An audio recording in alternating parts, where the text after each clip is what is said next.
Whenever you say, Michael and Brent, okay? We're rolling through this. So. You ready, pal? Yeah. Okay. 3, 2, 1. Oh, so nice to be back with you, everybody. It enters in Heartland. Pat Enders, thank you very much, with Mike Betker, Brett Young, our video and content producers, and the Packer savant, John Dodds. I'm Tom Pippins, our video podcast, thetompippinsshow.com. Go there, or just Google The Tom Pippins Show with John Dodds, and we welcome your company and sponsors as well. We have all the information about various packages for you on our website. John, we continue through with the Packers' needs, and we were going to start at safety, but as we're going to break, the guys were saying, what about backup quarterback? Kaiser, I thought, gee, pretty solid. This kid looks good out of Notre Dame, very athletic, but I don't want to make that analogy. He's like the 10 that you'll never have a chance to date, right? I mean, he's not a football player. I don't know how to, he's a great athlete. What's your perspective, and do you feel they need to do something about a veteran backup QB? Because as we've seen, when 12 goes down, it ain't happening. Yeah, that's a great question. I thought Kaiser was better than Huntley in every respect. He's bigger, faster, with a better arm. But boy, he rolled over and died when Brett Favre. I'm dating myself now. Mm-hmm. When Aaron Rodgers came in, when Aaron Rodgers was hurt, in the Chicago game.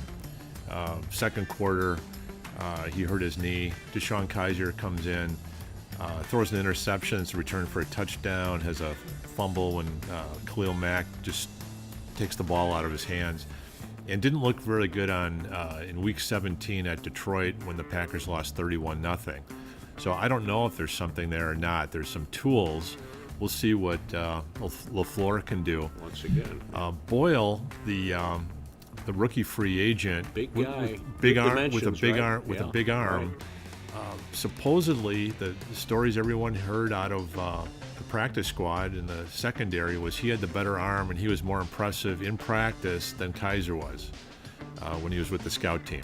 So that's the big thing there. Do you get a backup quarterback?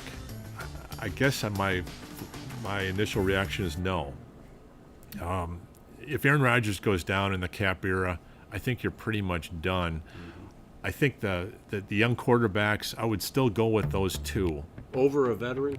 I think I would, unless there's somebody available. But the talent available on the street, ever since the Cleveland Browns and the Houston Texans were added as teams 31 and 32, that took probably 150 players off the street.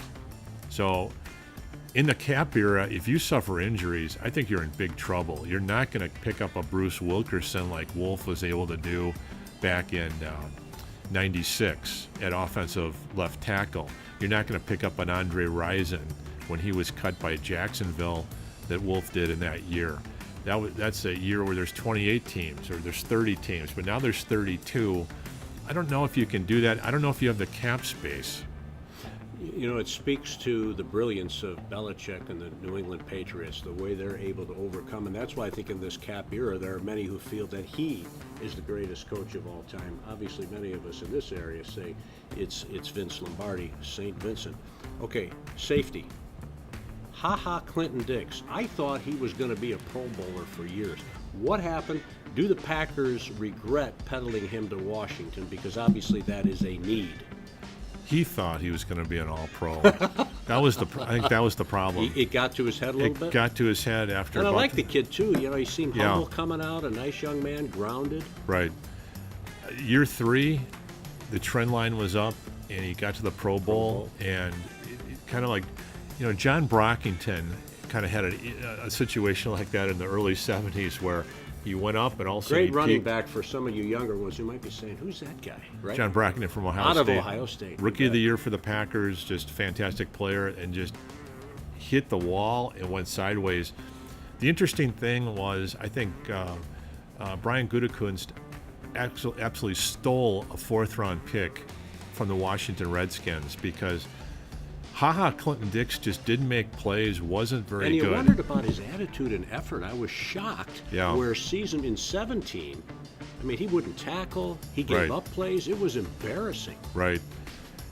you could let him walk in free agency and possibly get a comp pick for as compensation. But the problem with that is if the Packers are aggressive in free agency and they're more aggressive, there's a balancing where they balance what you've lost versus what you've signed. And if Gutekunst is active in free agency, he won't get any comp picks. So that means Clinton Dix would have left the team for nothing. So what they did was they traded him at the trade deadline for a 4th-round pick from Washington, and then I think Washington was surprised how poorly he played. He would give up a ton of plays. I remember watching him try to guard Amari Cooper from Dallas, and he was getting beat right and left. What happened to him?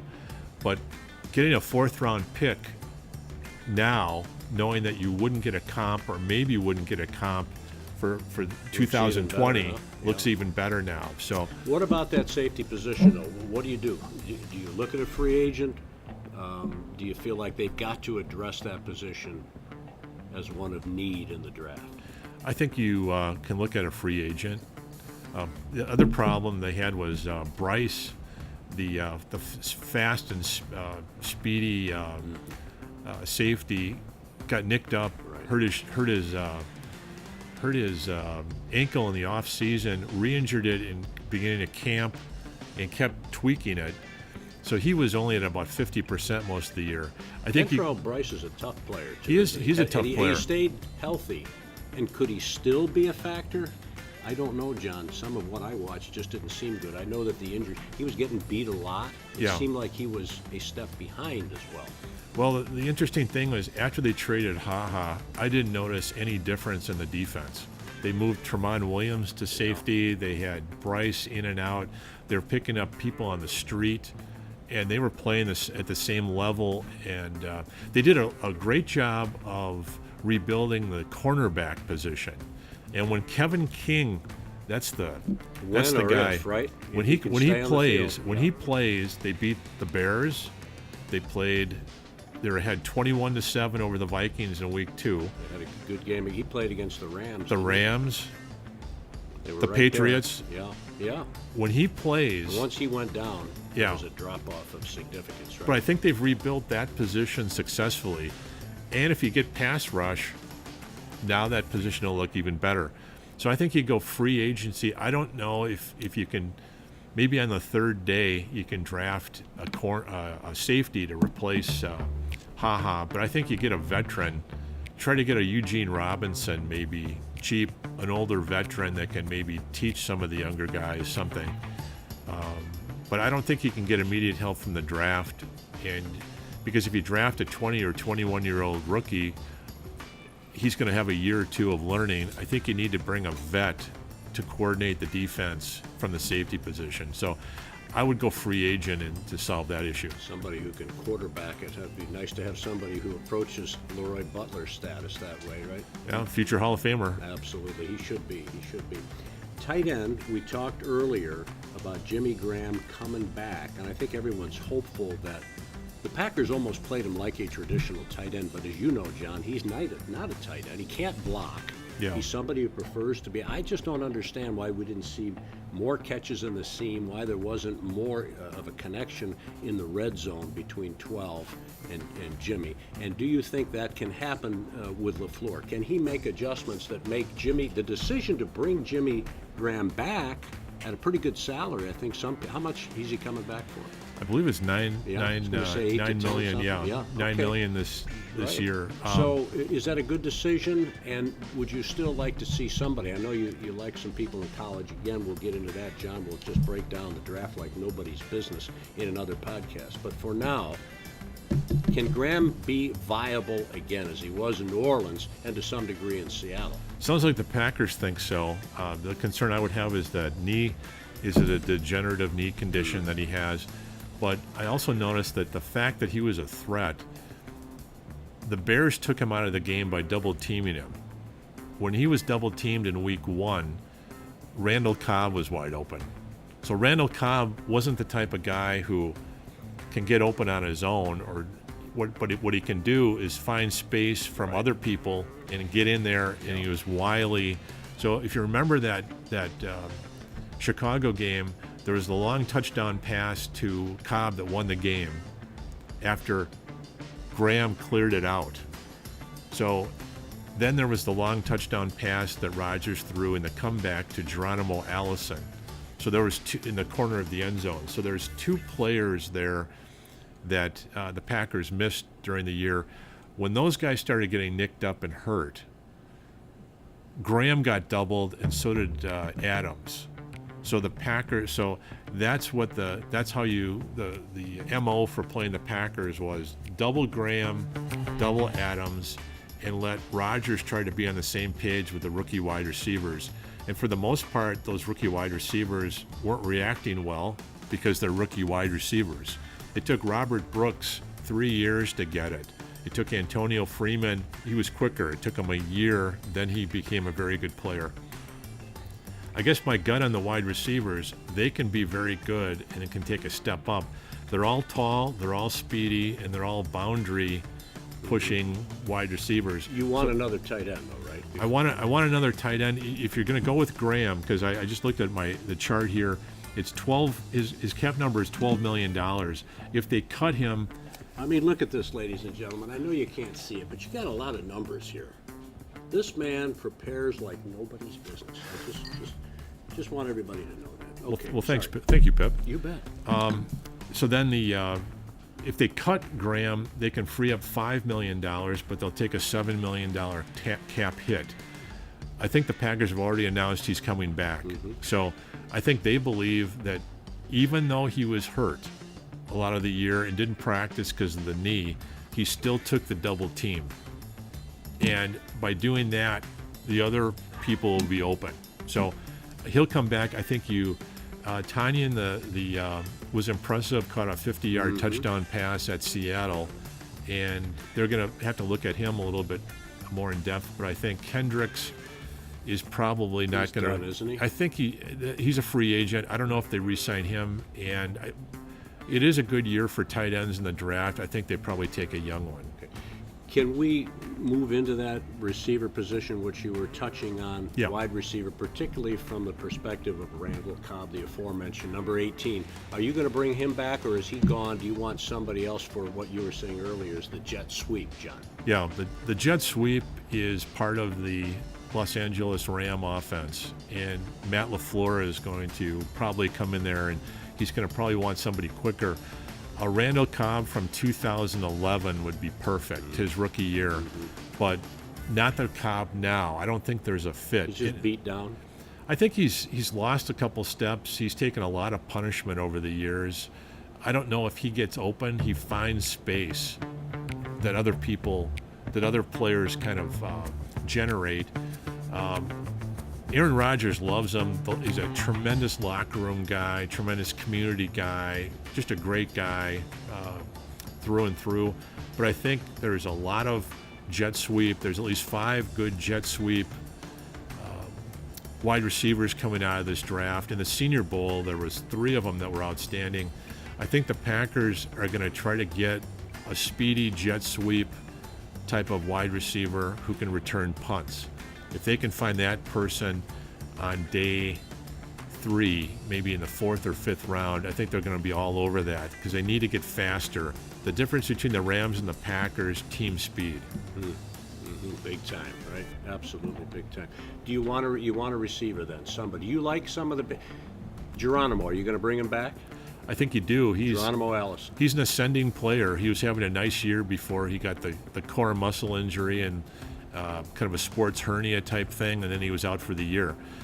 They really needed him, but that was his 3rd year, and that's what Robert Brooks. It took Robert Brooks 3 years before he was getting the nuances of the West Coast and figured out what Aaron Rodgers' signals mean at the line of scrimmage. I mean, the rookies. The one shining light was Marquez Valdez-Scantling against San Francisco, where Rodgers signaled him going downfield and he cut off a route. I thought there are shades of things to come. So there was growth there, right? Because they weren't getting anything early, those talented wide receivers, but young rookies. And the interesting thing, I mentioned in our previous podcast, or maybe it was earlier in this one, that Boyle, the quarterback, was getting rave reviews from practice in his arm. Well, Jamon Moore, the wide receiver from Missouri, was getting rave reviews about his routes. They said out of the 3 rookie wide receivers, he was the best route runner. He just couldn't catch the ball because he was. Right. It seemed like his mind was on overload. The confidence wasn't big. That's a guy to watch because he has the You think highest all 3 upside. of them can be viable in this league? I do. I think do too. I'm encouraged. I think they might break through. that's why I don't think they go wide receiver at all in the draft, except for a jet Yep. sweep, Randall Cobb kind of guy. Okay. Running back. Probably a need, at least on the surface, you feel pretty good about what you have, especially with Aaron Jones, Yeah. if he can stay healthy. And they've got a good 1-2 combination there right now. But we were talking earlier, Cleveland, they make a surprise signing, right? When they Kareem Hunt. Kareem Hunt, who obviously had the off-the-field problems with the Kansas City Chiefs. So a Duke Johnson, it's been written that this guy's pretty solid, can catch the ball out of the backfield. Do you want someone like that, or do you feel pretty good about the 2 guys you have? No, they definitely need one more in the mix. I would feel very good about Duke Johnson. Jamal Williams is kind of the utility knife, the Edgar Bennett type, can do a little bit of everything. And you like him. Aaron Jones, Rodgers said he's got the best vision of any running back he's ever played with after Marshawn Lynch. He said Marshawn Lynch, when he played with him at Cal, had great vision.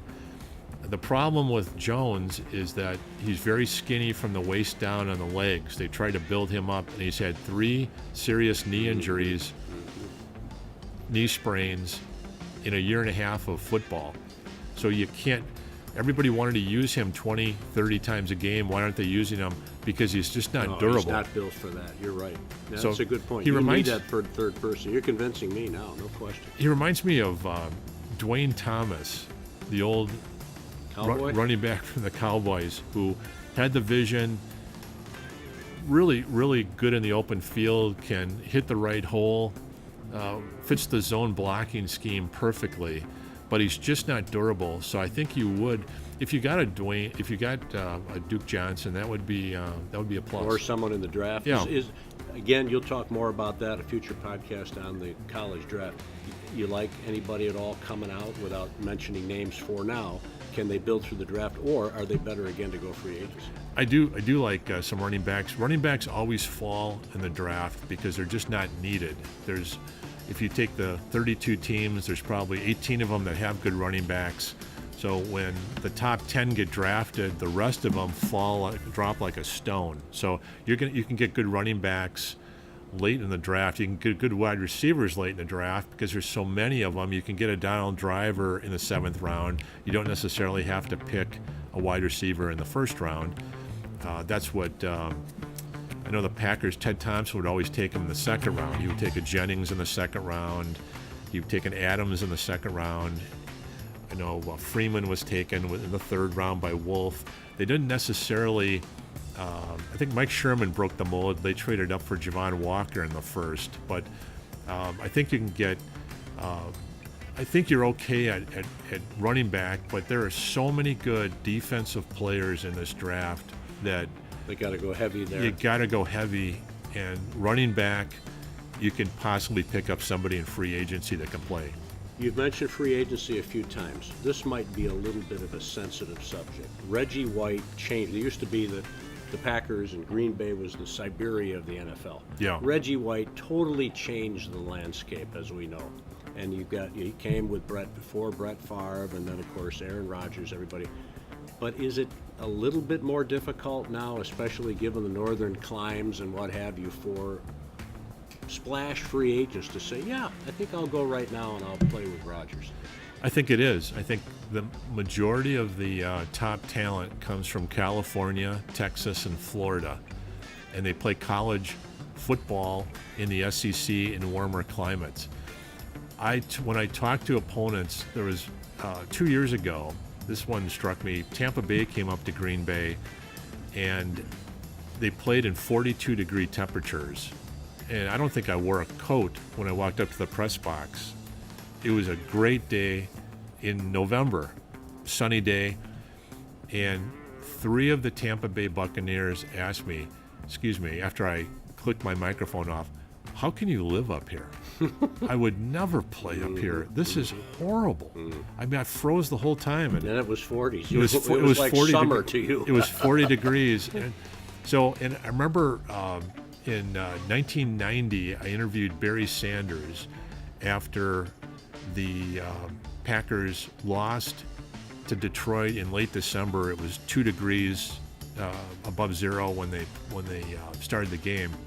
And Barry Sanders, Detroit wins. Barry Sanders said, if I would have been drafted by the Packers in the '89 draft with that second pick, I would have told my agent that I was going to retire unless they traded me.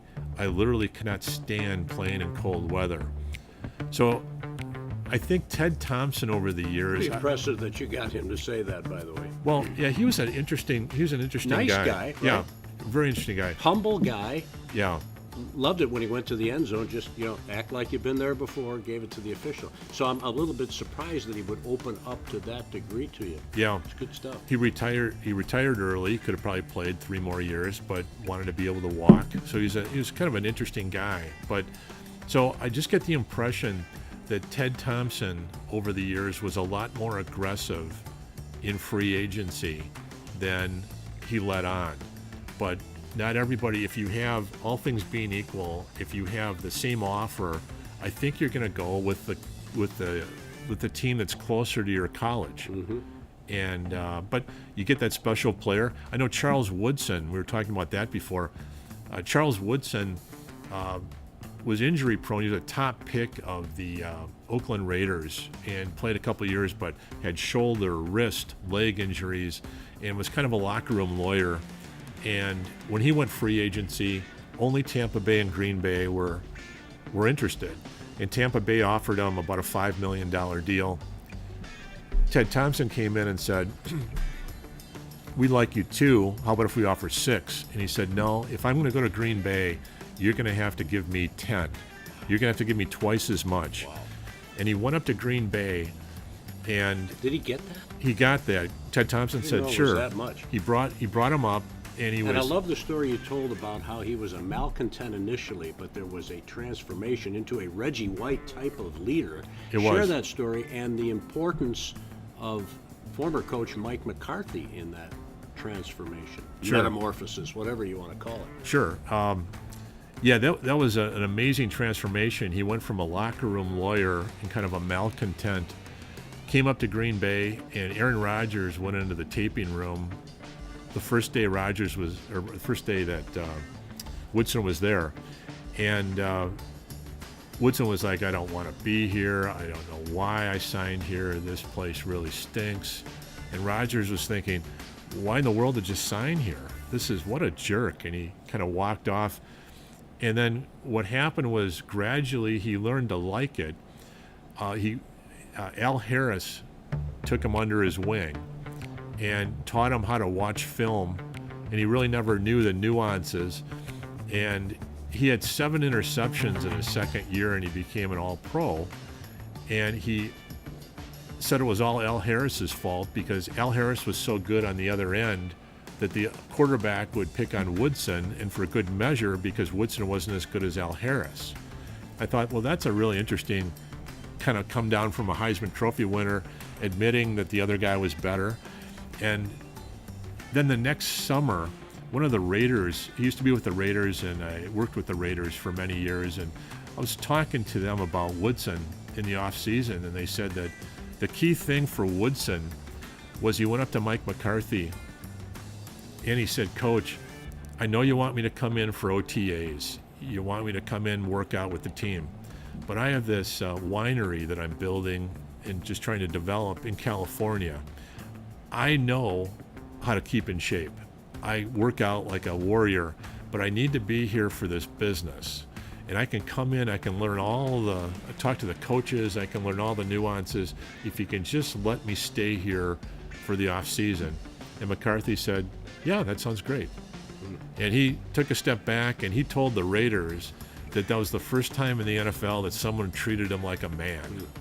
And so Trusted him, huh? trusted him enough, and he would come in. He was always in great shape, and there was a transformation where this guy came in. Now he's the Reggie White, and when Dom Capers came in 2009, he featured him, and he was NFL. He was the MVP, defensive MVP of the NFL in 2009. So it was a great story that way. That's why he's going to the Hall of Fame, because he came to Titletown, right? And was so Yep. fitting, even though he suffered the injury in the Super Bowl, couldn't play in the second half, gave a motivational, impassioned speech, and that he has himself a Super Bowl ring. Yep. Anything else you want to share before we take it home? Wow, Pip. Just that Ted Thompson, I thought toward the end of the year, toward the end of his career at Green Bay, he had so many good young players that they didn't have to go out into free agency. But he got Woodson, he got Ryan Pickett, the really good defensive lineman from Ohio State that had signed with Boy, the he was Rams, strong, huh? and Julius Peppers. Yeah. So when the timing was right, and when there were no other offers, one thing about free So agency, it could still happen here. it could still happen, but the problem, there's 31 other teams, and it just takes one bonehead GM or owner from another team to outbid and just to push up that cost. Right. And when you have Aaron Rodgers at $31 million, you have to be extremely careful what you do. But I think they'll be able to go safety and offensive line. Those would be the two that I would, and the rest of them, I think you can get better value in the draft, at least this year. Okay.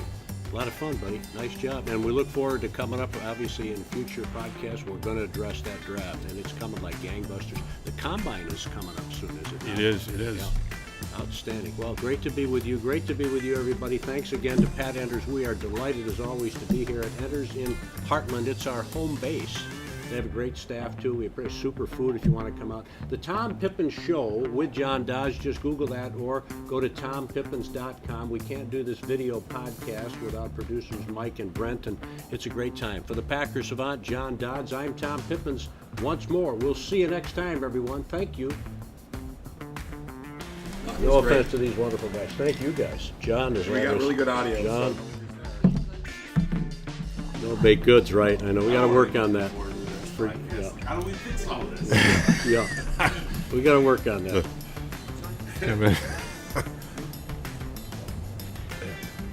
Good job, buddy. All right. That's fun. Thank you so much.